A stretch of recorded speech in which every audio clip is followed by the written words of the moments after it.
Director Gopichand മലിൻ തന്നെയാണ്, Telugu director. മുമ്പരത്തിന്റെ തൊട്ടു മുമ്പത്തെ പടം വീരസിംഹറെഡ്ഡിയാണ്.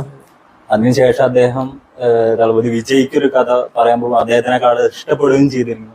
ആ കഥയാണ് ജാട്ട് സിനിമയുടെ കഥ എന്ന് പറഞ്ഞാൽ സണ്ണി ഡിയോളാണ് ഹീറോയുടെ അഭിനയം. സണ്ണി ഡിയോൾ എന്ന് പറഞ്ഞാൽ നമ്മുടെ ബോബി ഡിയോളുടെ ഏട്ടനാണ്. മുമ്പരപ്പോ ഗദ്ദർ 2 എന്ന് പറഞ്ഞ സിനിമയായിരുന്നു ലാസ്റ്റ് വന്നത്, ഭയങ്കര ഹിറ്റായിട്ട് പോയത്.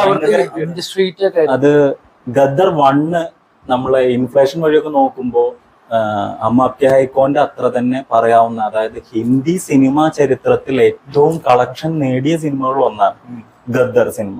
അപ്പൊ അതിന്റെ 2ാം ഭാഗം വന്നപ്പോഴും അതേപോലത്തെ ഒരു ഇമ്പാക്ട് ഉണ്ടായി. കാരണം അത് പറയുന്ന വിഷയം അങ്ങനത്തെയാണ്. അതായതുകൊണ്ട് അപ്പൊ സണ്ണി ഡിയോള് അഭിനയിക്കുന്ന സിനിമയിൽ രൺദീപ് ഹൂഡയാണ് വില്ലനായിട്ട് അഭിനയിക്കുന്നത്. അതിന്റെ ഒരു ട്രെയിലർ വന്നിട്ടുണ്ടായിരുന്നു. ഒരു പക്ക കമേഴ്ഷ്യൽ ഫിലിമായിട്ട്,